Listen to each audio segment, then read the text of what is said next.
Today is the 25th of August and this is part 2 of Slightly Shambolic Shuffle around the 2024 Knebworth Classic Motor Show. I do apologise in advance for the wind noise, for the annoying commentary, the annoying music in the background. I'm afraid there's nothing I can do about any of those things. It's just the way that it goes on this channel. And also for all the incorrect information that will inevitably happen, so has already happened. So we've got something rather interesting here. This is a 1989 Ford Escort Mark IV 1.3 bonus that has been converted into a sleeper with a 2-litre Zetec R engine. So we've got a 5-speed gearbox because it didn't come with the bonus model as standard, I think. Better brake servo and some better brake disc and calipers and a new clutch. For sale for £4,250. Call 07751 463 007. 4,500. I said 4,250. Is that right for something like this? I don't know. Chevy pickup here. I think this is one from the sort of late 50s. Although I'm so bad on American cars and trucks, because I wouldn't know really. This was one of the Fordson vans. I think they was something like the E39W or something they called these, but this has been converted to something a bit more exciting and bright purple. MGB. I'm surprised we've not seen one of these so far. I've seen an MG RV8. I've not seen an MG Midget. 68-69 on a G. With the overdrive gearbox. Someone's also fitted that very nice thing they do when you have an older style radio that still works with sort of modern phones and things, which is a sensible idea. And then a couple of cars on air ride or hydraulic suspension. I never know what to do them. 49 Ford from Texas. Ooh, we've got a couple of friends here as well. Hello. Always a pleasure to bring a friend to the car show.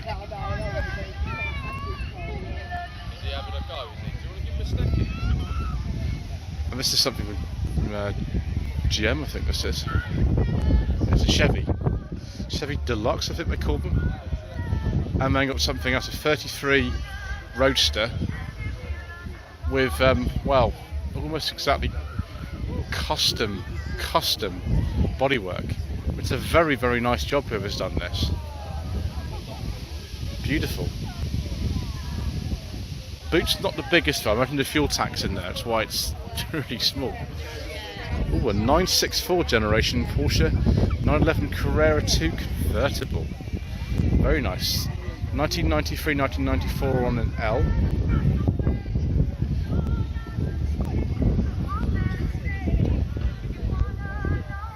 Yeah, very tasty. Also got a Polo GT Mark II facelift 1991. It's not a G40. I have driven a G40 and this is a little bit less power. They're still extremely interesting cars. They're not the most spacious. They have also really, really bad brakes in them. The pre-facelift ones of these didn't even have a brake servo for right-hand drive. They're even worse brakes. These have a remote servo. They're not good. They are quite cramped, and the suspension is a little bit on the firm side in these, but they are interesting. Probably especially interesting to me because when I was growing up in the 1980s and early 90s, tons of people in my family had Polos. They were all Mark II pre-facelift ones. And then another one of these Mark I Golf convertibles. This is a sort of 86, 87 on a D, but it has a Porsche steering wheel in it. Didn't know if you could fit one of those. That looks good. Oh, 87, okay. That looks really nice. I don't remember that colour. Some nice stuff at the show, viewers. Continues right away over here. This is a Series 1 Jaguar E-Type 3.8 Roadster with only 4 characters on the number plate. That is nice. It's not fully restored or anything. You can see at the front of it just covered in stone chips on the nose and things. It's good to see something in that condition being here as opposed to everything being perfect. And then we've got a PB Vauxhall Cresta, very late one actually. The PCs came out in 1965, and this is a 66 plate, so it must be a late registration or something. A 3.3 litre 6-cylinder engine I think these had. I think I prefer this sort of PC to this, but it's still nice. It's in beautiful condition. And we've got more Vauxhall action here, a Forenza from DOT and Vauxhall with some Bleidenstein power in it. Not very far from Luton, of course, where we are here. So, quite a Vauxhall scene in the area. I think that's a very heavily modified slant forward, I could be wrong. I have driven a Chevette HSR with a 2.6 slant forward in it, and it was very, very fast. Another car with a slant forward was this Sport Hatch, which has had different mirrors put on it. Very nice. I thought these all came in that sort of purple colour, but clearly here is one in silver, like the Chevette HSRs mainly came in this colour. Amazing, amazing front end. Just absolutely amazing car in general. I think these had the 5-speed dogleg gearbox like this for HSR. 7778 this one would be. Amazing, amazing car. Quite a high survival rate I think as well for these. Something else born from motorsports and things like that, a Ford RS200. Yes, a Ford RS200. I think this is definitely a real one. This is absolutely insane. It's a 1986. Someone's put a personal plate on it. And to whoever you are for taking this here, that's a very expensive car. I'm very happy about it. So yes, I'm going to take a photograph of that. And then Morris Minor Tourer 6970. I can't remember if this was actually made as late as that. It could be conversion. It doesn't matter though. I mean, these are really, really nice anyway. Someone fitted an earlier steering wheel, so I thought it should be a plastic steering wheel on that if it's that late. But again, it doesn't really matter. It looks beautiful. Oslo 55 Cambridge used to be from the late 50s. The 55 Mark II came out, I think, in 1958, so this was just before that. The Mark I with the 1.5 litre B series in it. I wonder if somebody's had column change. It looks like it has an umbrella handbrake, so clearly designed for bench seat, and it has a 58 Tactics on it, so I was about right. Now I like this very, very much, viewers. That is superb. A Cavalier GSI 2000, the Mark III model, pre-facelift, 1990-1991 on an H. Not so sure about these wheels on it, but it's good anyway, isn't it? But a Lotus Esprit, I think this might be a V8 model, but I could be wrong. We've still got the Allegro stalks in there, because of course we do. Very nice. Then a very nice Mercedes, which this would be the C123, the shape would be called, as opposed to W123, which refers to the saloon or all the models in general. The 280CE, 1981 to 82 on an X, but an MGA from 1959. It's very, very straight and original. Full restoration completed in 2021. Very shiny. Very, very shiny indeed. I wonder if that's got disc brakes. Yes, it has. And then, oh yeah, GTM Brossa. When I was here a couple of years ago, there was a whole GTM club here. These have some sort of metro bits in them. The registration, I don't think is quite related to the year of the build. I think that's just the donor car. So you've got a dashboard, I think, out of the Rover Metro rather than the early Austin Metro. Certainly the gear lever and things is. And the rear lights are as well. Excellent. It's Popular or whatever it is, or Anglia, I think. These earlier versions of these were Citroen Beg Fords, they call these, or side valve Fords. It's a Popular. B from the 50s. It was the cheapest car on sale in Britain at the time. I don't imagine that's cheap anymore. Oh, another opportunity for Metro running gear. Metro itself. This is a 1.1L, which is quite low down the range. It's not a 1.1C, it didn't even get a glove box or anything. It's a 1.1L. There's a 1.1K series, I think, with a carb on it at this stage. Actually, it didn't require require catalytic converter until 1993. So this sort of 1991, and only a 4-speed gearbox. We have a glove box though, so it's not all sort of lost. Very, very clean looking car. Correct wheel trims, everything like that. Fantastic. And a lemur. Oh, we'll skip back one, viewers, and move on to something. Ooh, very, very nice, viewers.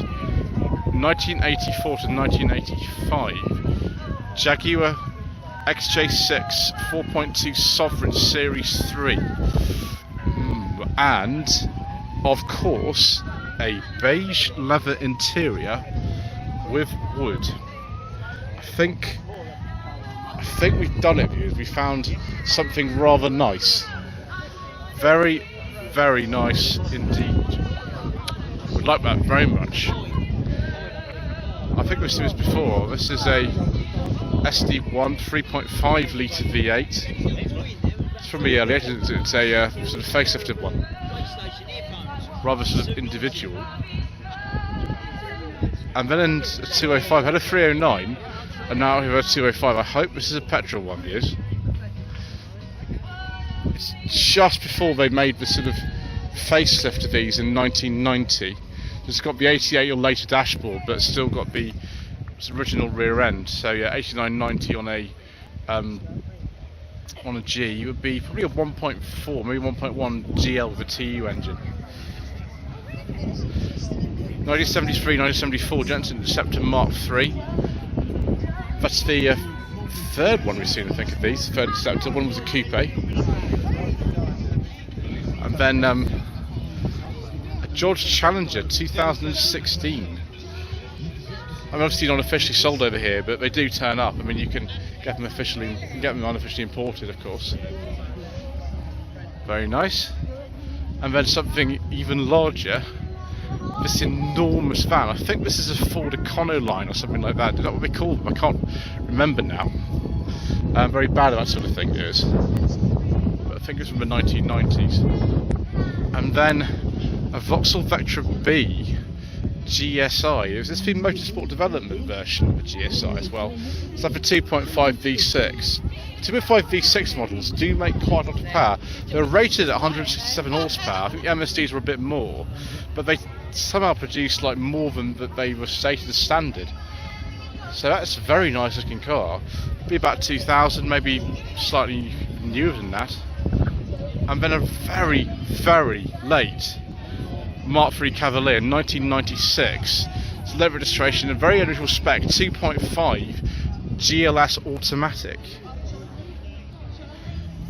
So we get to see the Cavalier Mark III and the Vectra B all together. So yeah, just expect for that one. And then this has got an Ermshire body kit on it, this Vectra B. This would be presumably a 2001 if it's a special one, IS3. I think I've only seen one of these ever before, only one. There we go. But a much, much older ancestor, a Vauxhall Victor 101 Estate from 1966 with column change.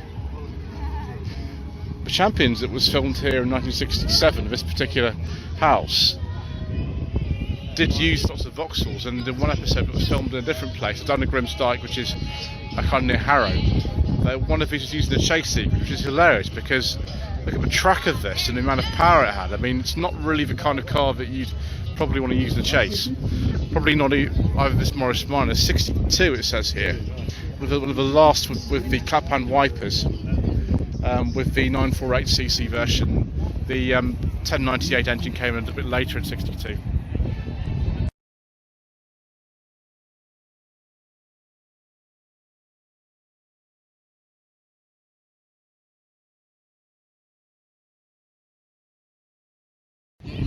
Apologies for this music, viewers, it's very annoying. It's those the wind noise and the announcements, but we've got to keep going.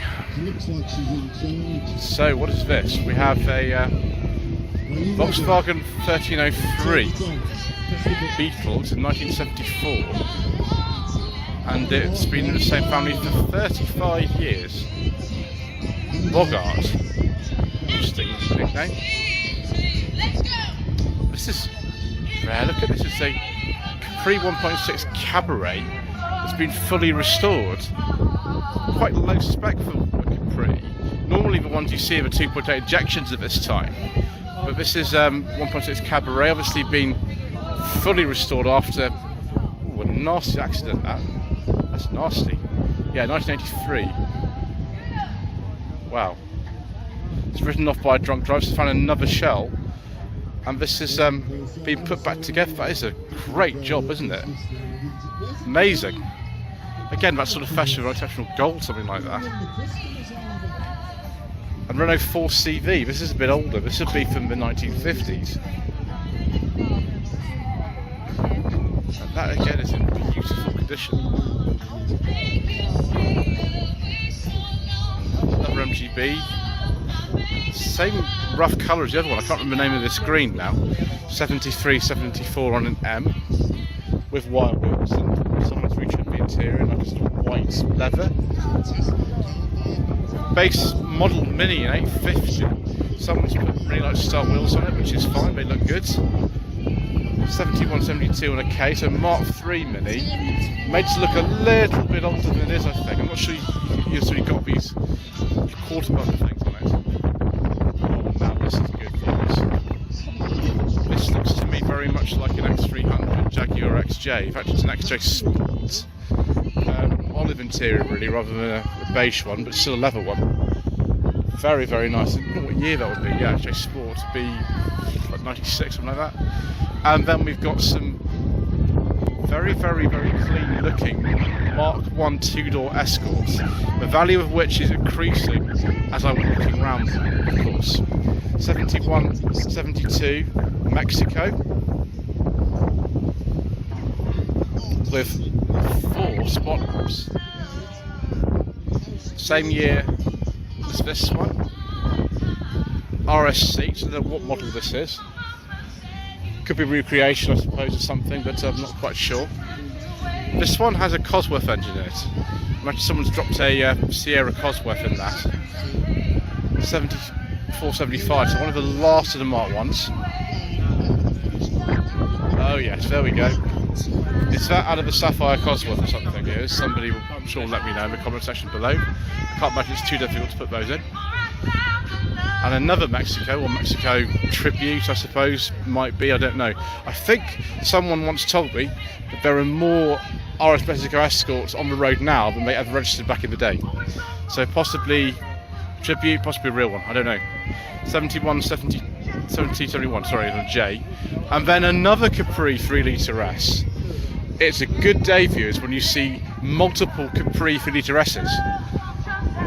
4-speed manual gearbox. This one's not as standard as the gold one, still very nice. These came out in 78, and that's a very early one actually. Ford F-150 Lightning, be from the 2000s at some point, I think. Yeah, there we go. Indian R somewhere. Native American, I'm supposed to call it now. Another 59 Cadillac. Goodness me. 2 of them here at the show. There's a pink one in part 1, and now we've got this one.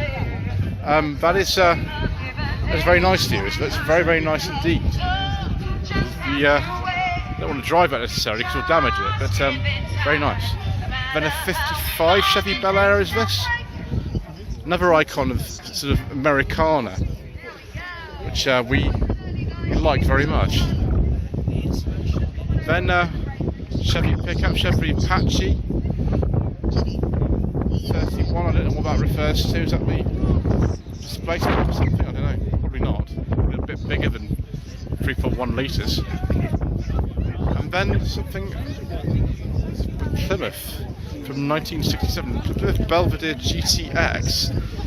I don't believe I've ever seen one of these before. Nice big rev counter. Maybe someone's put a sort of 6-up engine in there to go a little bit faster. But the Ford V8 Pilot, this will be probably from about 1950. Back at the show at Enfield in May, we did see quite a number of these. I was on a club of them.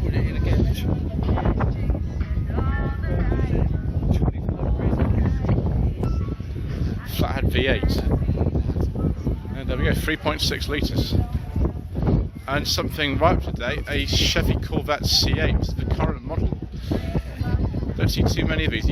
I think the only place you can buy them in this country is Ian Allen Motors in Virginia Water and Surrey. Unlike the previous C7 that I have driven, I drove one of those earlier this year actually, but had done under 2,000 miles. This one's right-hand drive. So yeah, I think Ian Allen Motors is where you buy them, and that's about it. There's also another place in Manchester you can get it serviced, but as far as if you want one of these, that's where you have to go. Not regular discount. Another one of these Rivières. This is 72. This is a bit more like one in G-Sap. It's this colour.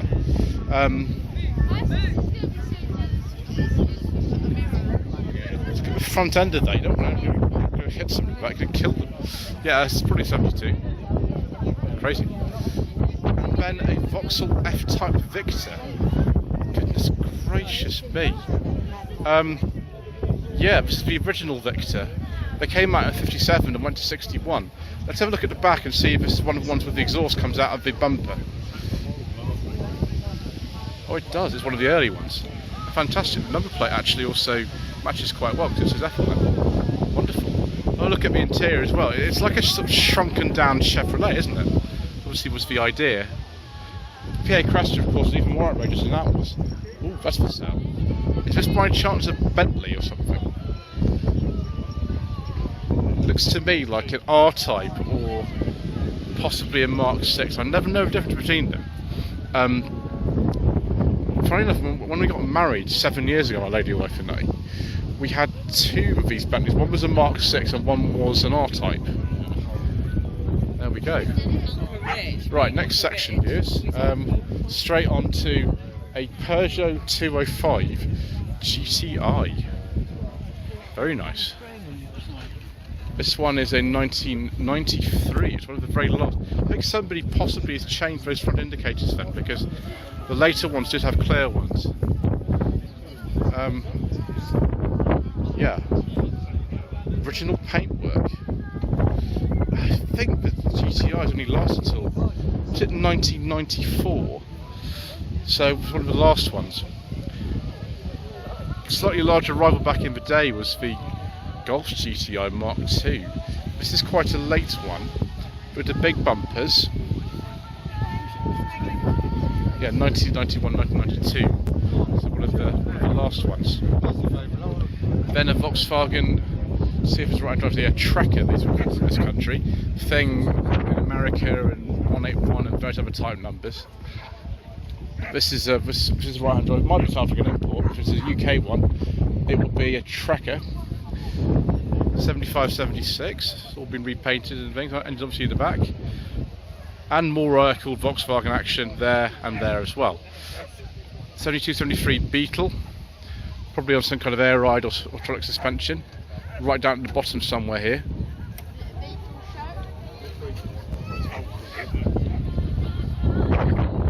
And then early sort of commercial variant of the bay window, 6970 on an H. So you can get a pickup or whatever it is you want. And then I think this is one of the previous generations, obviously just been replaced now. This generation of Bentley, a GP. I drove one of these a few years ago. When I drove a GP2, it didn't even have any rear seats in it. It was a bonkers car, very fast. A bit faster than one of these Volkswagens. And then two of these, I assume, kind of sort of custom things. I don't know what you would call these at all. Even the engine's got a little cover on it. It's a bit like a 32 Ford, but not quite. Don't know what else to say really. Ooh, we've got something rather interesting coming up. 1967 Ford Mustang Fastback. Lots and lots of Mustangs here today. Can't say I'm surprised particularly, but there we go. And then a Tickford Capri, because of course we've got a Tickford Capri. with red wheels. The red's quite a rare colour because most of these are white. But you could get, I think, black and some other colours as well. I've never seen a red one before. 83, 84. Yeah, electric windows. The mechanism was out of the Ford Granada. But the only Capri to get electric windows. Nice Recaro seats and the wooden dash and things like that. Yeah, what a car. Fantastic. Even says Aston Martin Ticket Limited on the chassis plate just there. Isn't that fantastic? I wonder what's more valuable, like this 911 or the Tickford Capri? I don't know. Answer in the comment section below. And then more whale tail as well, 911, which you know, makes me feel happy. In God's red. More air-cooled Volkswagens. Early Beetle, this is the 60s, with that tiny rear window. Rear windows, the very first ones, were even smaller than that. Hooded headlamps, very sort of circa 1960s, isn't it, really? Another bay window, 1978, 79 on a T. Corsair, late Corsair, 6970, to be a V4, unless someone's changed the engine, which is quite possibly the how. Oh yes, it's got like a Savage conversion there, Essex V6. Interesting. I think we'll just go actually finish this part looking at these cars just here. So a Mark II Jetta. These are rare things. I prefer these to the Golf actually. 1990 to 1991 on an H. It's a TX model, probably 1.8. Then very nice E34 BMW 5 Series pre-facelift one, 535i, 1989 to 1990. It's running very nicely indeed. Plenty of power and headlamp washers. Then a Bentley T1. At the time these were made, the Rolls-Royce Silver Shadow outsold this by something like 20 to 1, I think it was. So these were quite rare. Nevertheless, we do have a very nice beige leather interior. I think this is a really early one. I think this is the 60s probably, but I can't tell exactly because it's got a personal plate on there. HRH, yes indeed. And then a very nice Jaguar XJS convertible, 93, 94 on an L. Not quite my favourite specification, would be like dark blue or dark green with beige leather interior, but that'll do nicely, particularly if that's an original Coventry plate on there. Could be registered by Jaguars themselves. Anyway, that's it for this part. Thank you ever so much indeed once again for watching. Please don't forget to subscribe to the channel, like this video in the comment below. We shall see you again very shortly for some more incorrect information.